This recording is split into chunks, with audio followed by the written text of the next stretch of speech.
there. Welcome to my channel. I'm Kathy, and today I wanted us to talk about flour does not equal flour. And at the same time, I thought we would make some rolls that I really enjoy.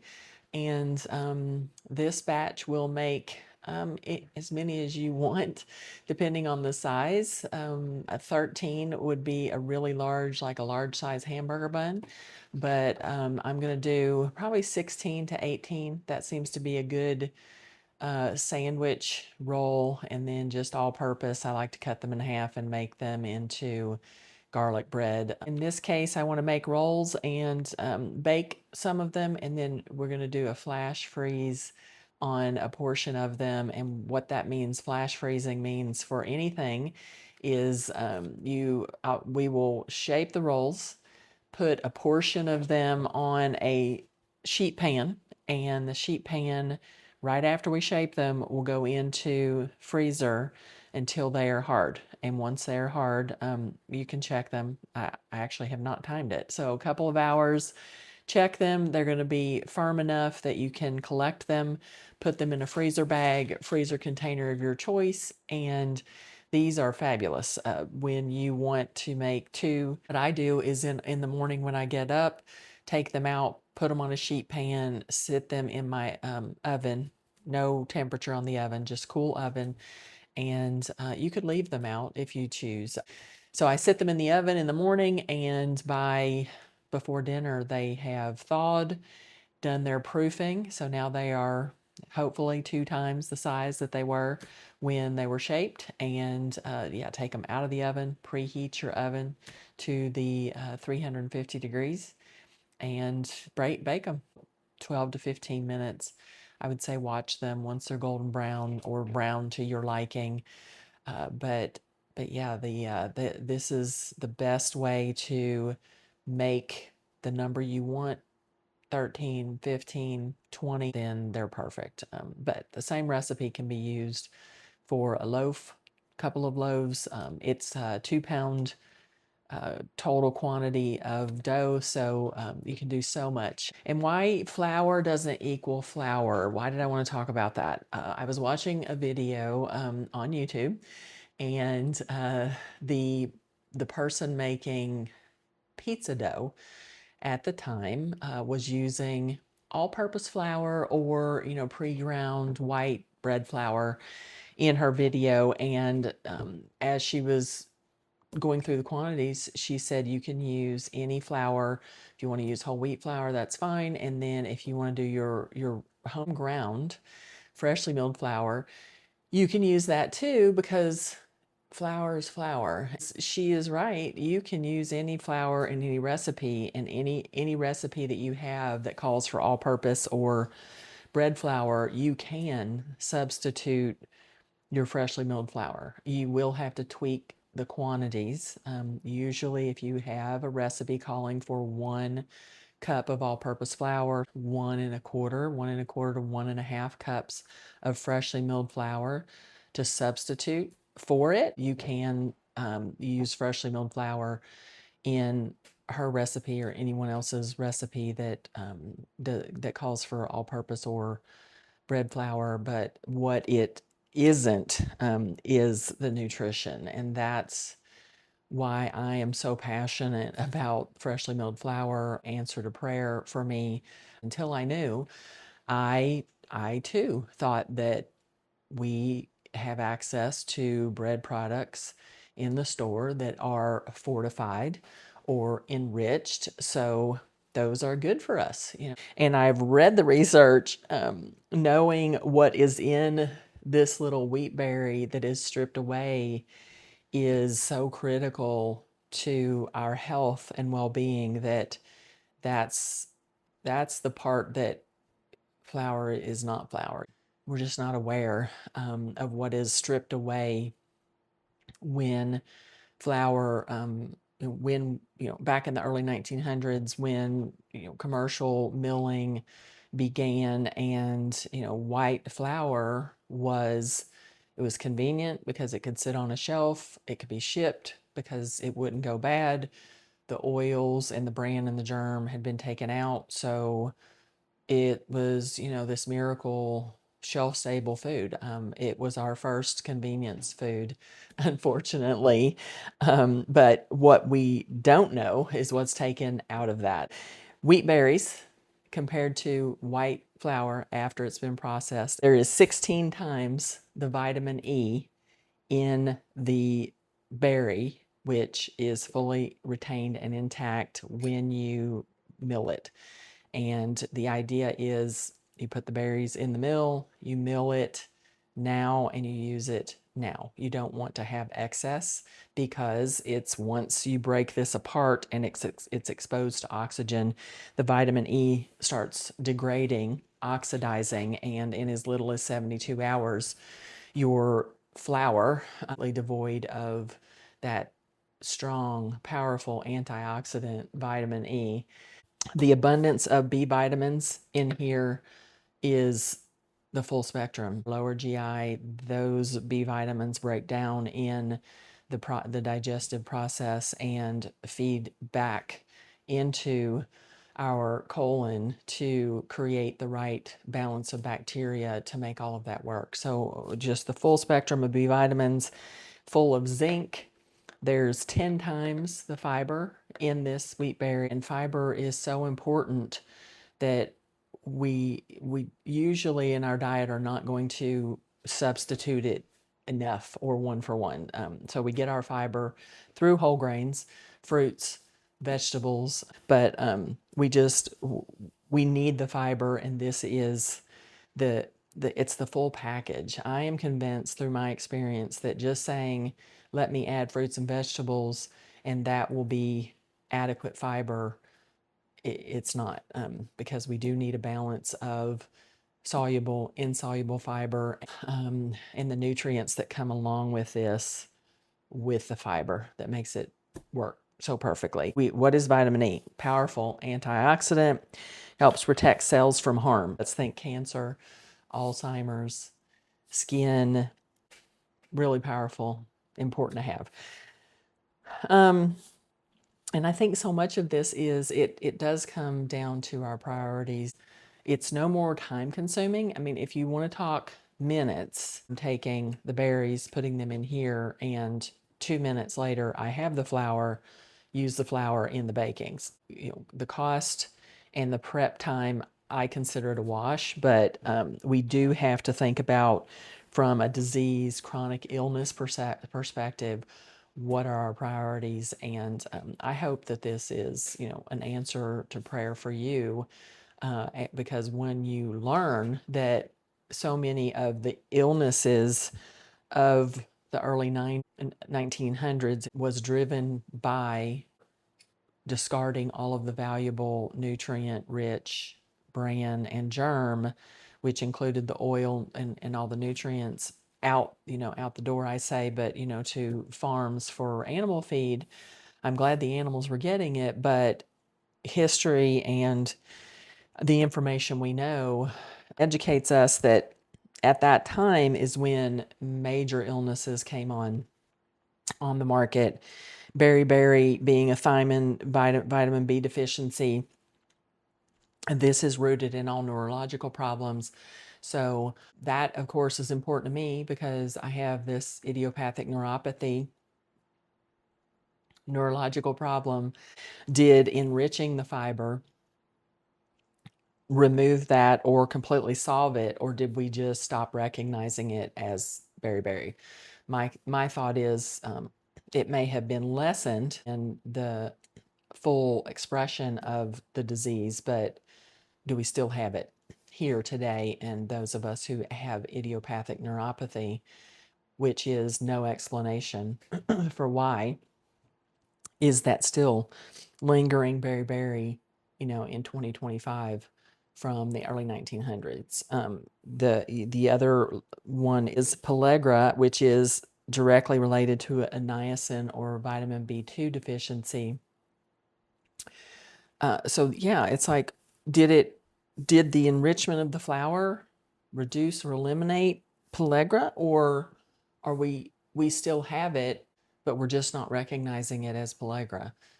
Saying all of this to say that, when milling the flour became prominent in the early 1900s, and we lost all the nutrition in the bran, the germ, and the oil.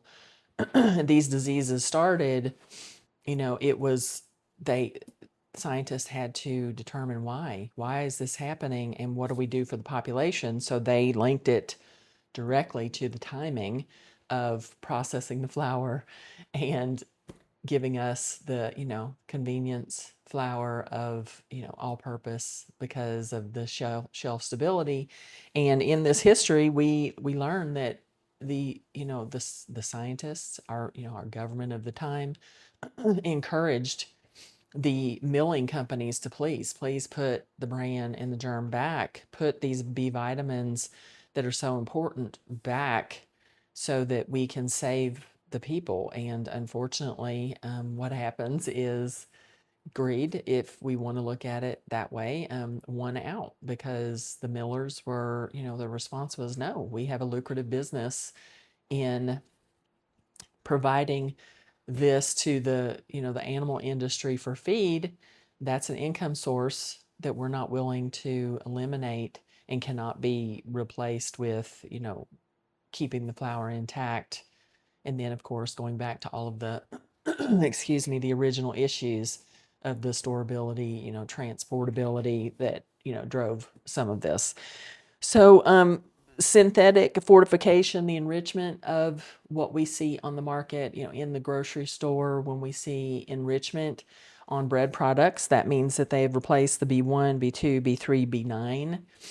Iron were the first 5 synthetic nutrients, vitamins, minerals replaced in the bread, and maybe it reduced the expression of those illnesses in the population. I just did it though. I still have to wonder, with so much that is still ingrained in our population health wise, did it really supplementing? So, and then plus synthetic is never going to be, synthetic will never be as good as natural. Now that's my opinion, what I've learned in my research, learning. I'm quite confident that somebody else would disagree that synthetic is as good. But when these were replaced, it wasn't, clearly it's not enough, or myself, just in what I have seen improved in 3 short months of grinding my own grains and making products with it, I know that I am getting the benefits of all of these natural B vitamins and the full spectrum, not just the 4 that were replaced synthetically. And then much later, folic acid was added in the 50s. Actually, no, I think it was much later than that. I would have to check myself, but folic acid, I believe it was mid 80s, was finally added back to the flour because of the rising number of birth defects was attributed to the missing folic acid that, again, is natural here.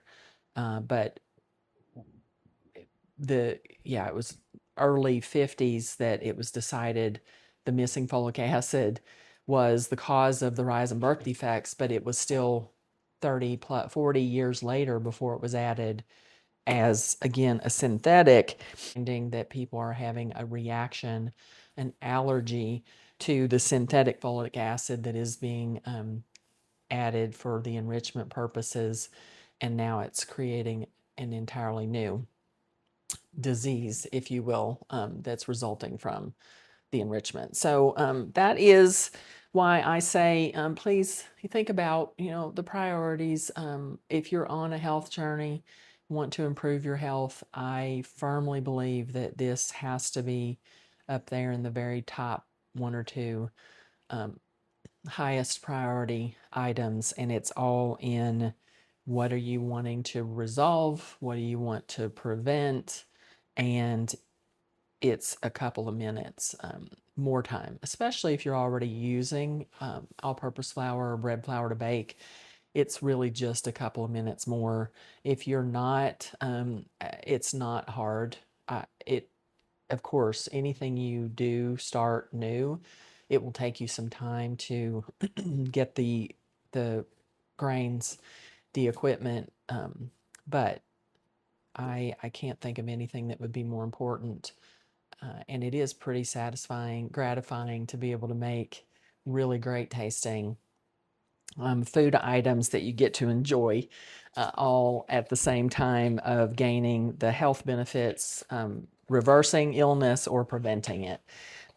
Excuse me, is how I look at it. So that is why, to me, flour is not flour. And now we will jump into making some rolls. I personally like a combination of half red, hard. So half hard red, half hard white is my preferred combination for these rolls. And again, the red is just going to taste a bit more rich, a little bit stronger. The white is a little more mild, neutral. And so if I were making, I've been experimenting with this. If I were making garlic rolls, I have been trying to lean more toward entirely white, thinking that that's going to be better because I want to taste the garlic, and the oil, or yes, the olive oil, the garlic, the spices. I want to taste that more than the flour. But what I've learned most recently is even for that, I like half red, half white, and then we will split them and put some olive oil, garlic, Italian seasoning, whatever your preference is, and then just do like a pan fry of the bread to toast it, or you can put it in the oven, however you like to do it. So again, if you are new to this and you really will just have to experiment and decide what is it you like. I did 2/3 red and 1/3 white and then flipped that. So that's the great thing about it. But for me in my experiment, half red, half white is what I like. And a note on grinding. So I'm going to take 3 cups total. So 1.5 cups red, 1.5 cups white. That is going to give me 4 to 4.5 cups of ground flour, and that is what I need for this recipe. With the Nutri-Mill Classic, you can put the grains in the grinder without it on, but you do need to know your mill. Not all mills will, you can do that. So here we go. Half a cup of red, and we're going to do 1.5 total. And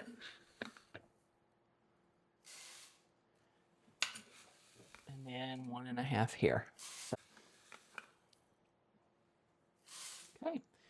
I have 3 cups total grains. I have this set where I keep it, which is in about 11 to 12 on a clock dial, thinking about it that way. Right now this is turned off, but it too, when I turn it on, will be at about that 11 to 12 mark. And you will hear how loud the mill is, even though I think that the noise canceling on the mic does reduce that some. But yeah, we'll get this done in about a minute. Okay, grinding, all done. Working in our Ankstrom. If you don't have a mixer, I strongly encourage you to consider this one. We went this route because of the open access. I had the standard, I think more common KitchenAid mixer, and it was working, but it was struggling. And I just decided that this would be the workhorse that would get me through making most of my yeast breads. You don't have to have it. Again, you can knead bread by hand. It's really up to you. People do knead by hand. You're going to just see how much you'll have to get a feel for it, just like with anything. And what is done in here in 10 minutes, you're probably going to spend 10 to 15 minutes kneading by hand. My brother is doing it, and his bread products are turning out fabulous while he is deciding how he wants to go for a mixer. Okay, in my Ankstrom mixer here, I have 1.5 cups of very warm water, around 115 degrees. I just get it as hot as my tap will provide, and I know it's going in this stainless steel drum, which is going to cool it off a little bit. So 1.5 cups of water in here, and we will start by adding our oil and honey. I have 1/3 cup of oil in here, 1/3 cup of honey. Those amounts seem to work for me, but again, this recipe it's up to you. You can reduce these or eliminate them entirely. I don't know that it would taste that great without any honey, but the oil is up to you and optional. The oil, along with the egg and the lecithin, is what gives the bread its sandwich bread, store-bought, consistency. If you look on most of your packaged breads, you're going to see these ingredients, and it's all in the name of let's make it softer. So just keep that in mind. You can eliminate the egg, you can eliminate the oil, you can eliminate the lecithin, and all it will do is essentially make your bread less soft. So I have 1.5 cups of water, 1/3 of a cup of honey, 1/3 of a cup of oil, 1 egg going in. In the Ankestrom, I have it turned on the lowest speed with the scraper and roller. It's sunflower lecithin organic, and I do get this from Amazon. It is the micro ingredients organic sunflower lecithin. What the lecithin does, it's an emulsifier, and it will help the fat and the other ingredients blend that much better, and it will just give you a smoother, more natural, what you think of as a sandwich loaf. Okay, so I'm going to put the salt in. I have 2 teaspoons of salt in the water. We're going to put part of our flour in, which will bring it to a soft dough consistency. Turning around, turning around to grab my flour. Here we are again, our container that has the flour in it from where we milled it. And I just pat this a little bit, and then open this, and we will get 3 cups of our flour incorporated. Here you can see it probably would not be this fine and attached to the top like this, but I did a fine grind, and that's why it's flown around, and it's more being more fine. It's just attached itself everywhere. Okay, so we are going to put 3 cups of this flour in here. The funny thing is it doesn't get hot, but it does warm as the berries are being ground. It does warm it a little bit. So we have this fine flour, and it is just the least little bit warm. I'm going to put 3 cups in here to get us started, and that will form a soft dough.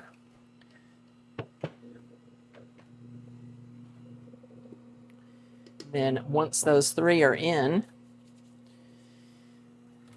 then we're going to put our 1 tablespoon our yeast right on top. It's going to get incorporated. Now I'm just adding more flour, 1/2 cup or so at a time.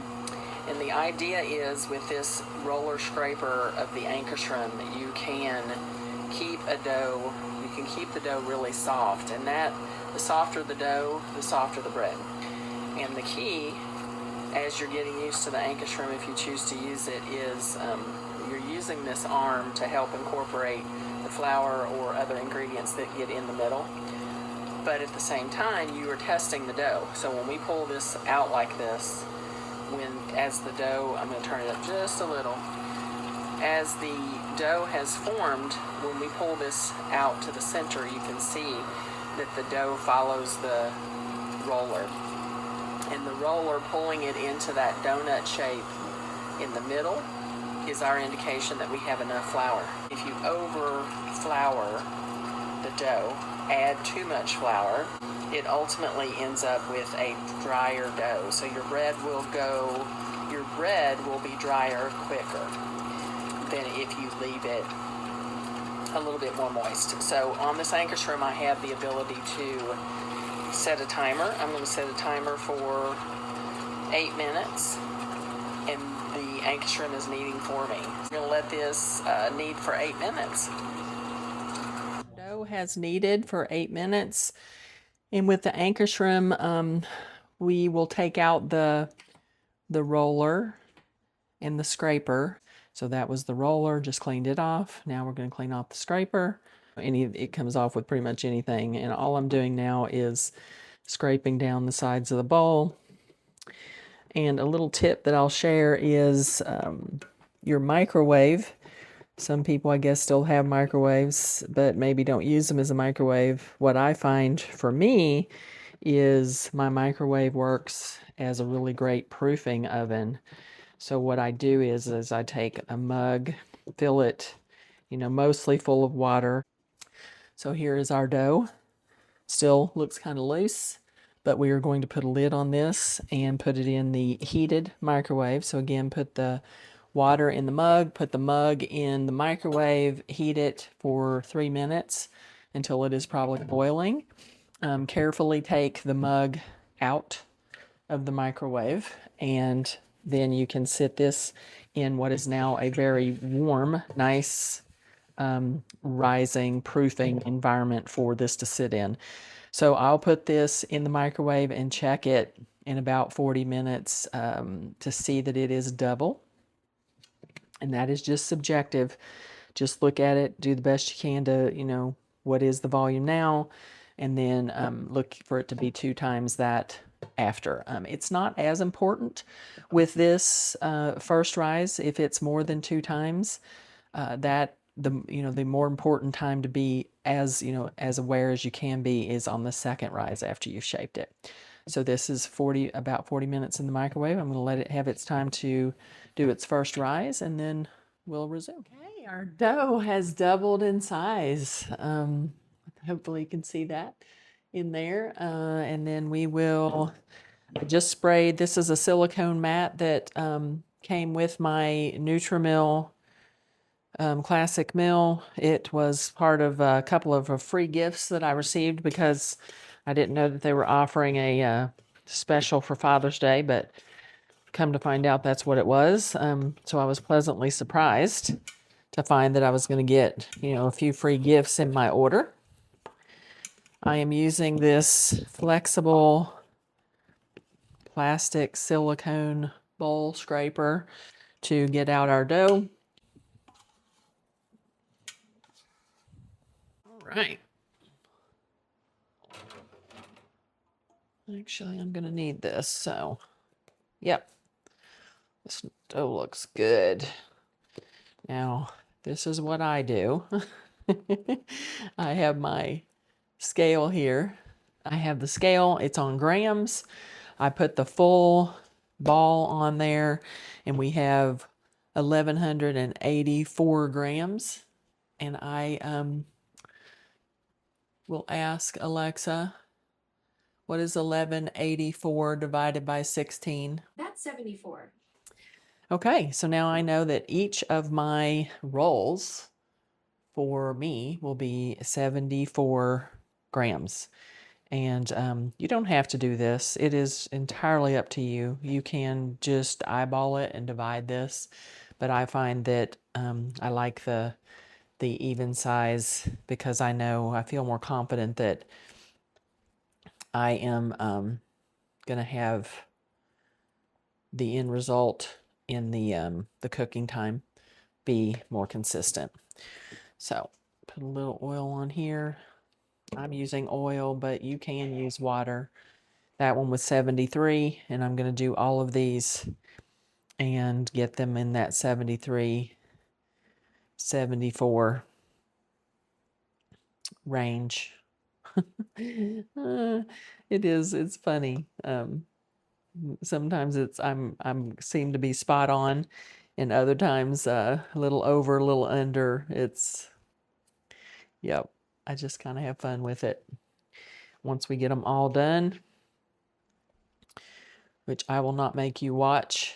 So we have 2, 4, 6, 8, 10, 12, 14, 16. Exactly what I wanted. And they're all anywhere from 73 to 75 grams. And this is why I consider a silicone mat like this with just a little bit of oil. You don't want too much because you want some resistance, a little bit of friction. The only way I know how to describe this is you are trying to build tension into this little ball. And it's just like as you can see there, if the tension against the dough causes it to pull itself a little tight. So it really, I mean, I don't even really need to do anything else. But generally what I will do is, if you can see, I'm using my finger and my thumb to roll and get a little bit of tension, a tightness across the surface. This is one of those things that you will just have to experiment with and get used to it. I translated this from a bread class where the teacher was teaching us just the same thing, that you wanted to have just a little bit of dryness to the surface, and you can I don't know that the silicone mat is actually necessary, because I'm pretty sure I've done this on the butcher block on your any countertop, but you just want to have the right amount of either just least little bit of water, least little bit of oil, and then the dryness is what will cause it to kind of grab, the dough will grab the surface, and it makes that top surface tension. So this is what works for me. What I will recommend that you do not do is flour in the portion. If you choose to use flour to work your dough versus oil, all I can say is don't have flour in the exact area, like right here where you're trying to do this, because the flour will keep the dough from grabbing the surface.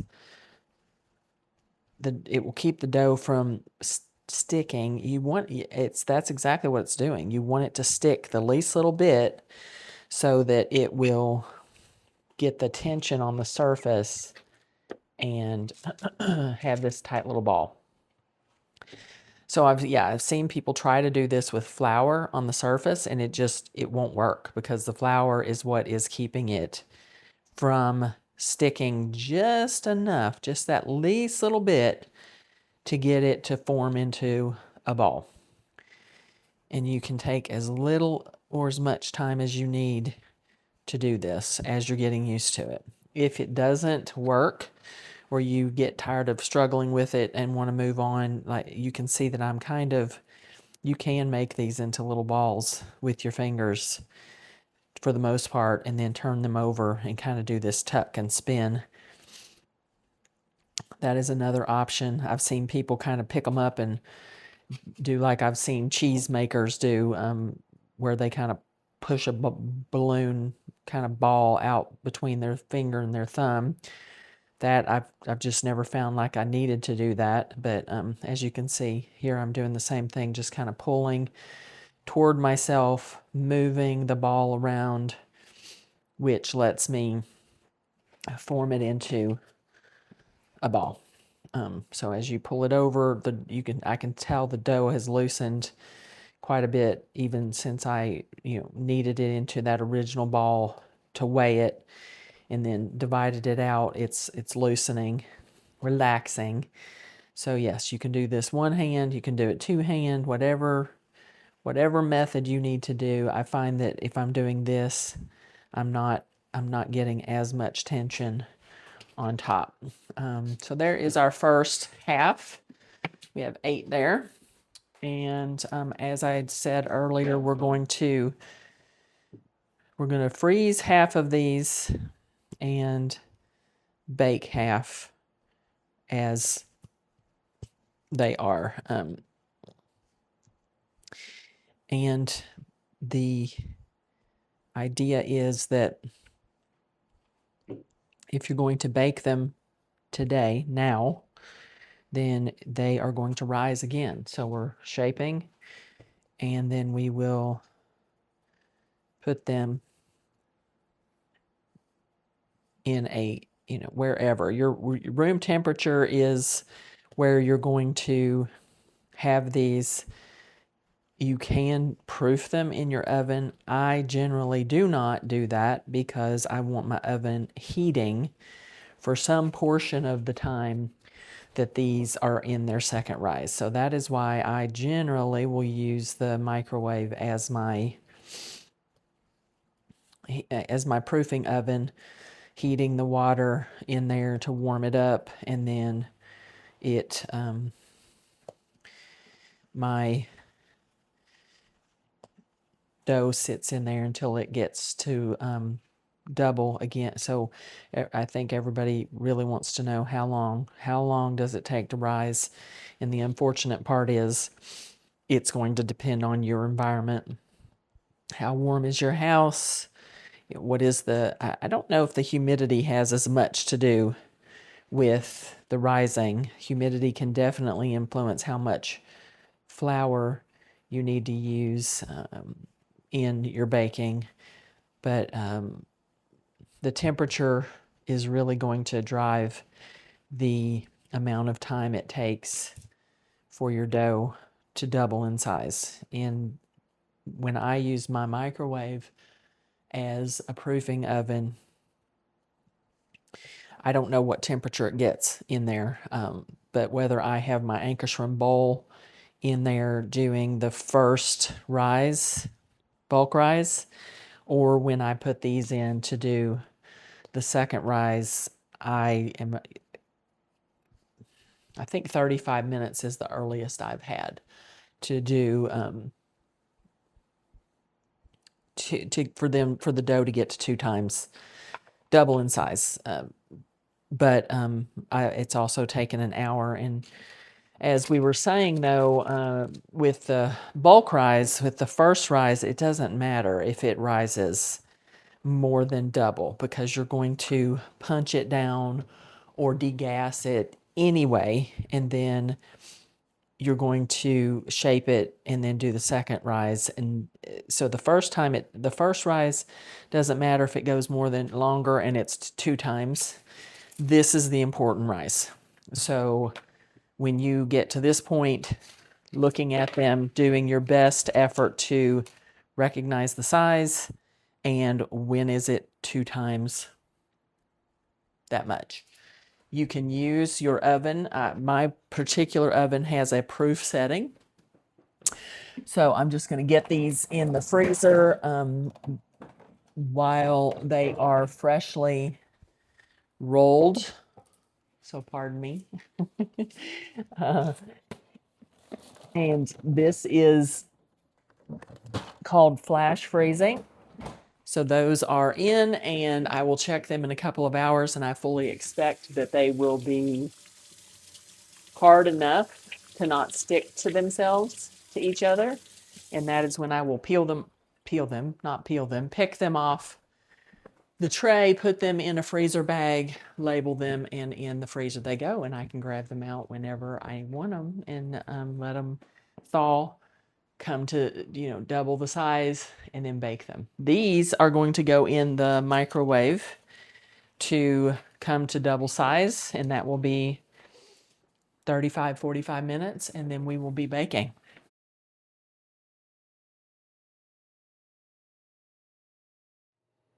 Okay, just out of our microwave proofing oven, and to my eye, these are 2 times the size as what went in.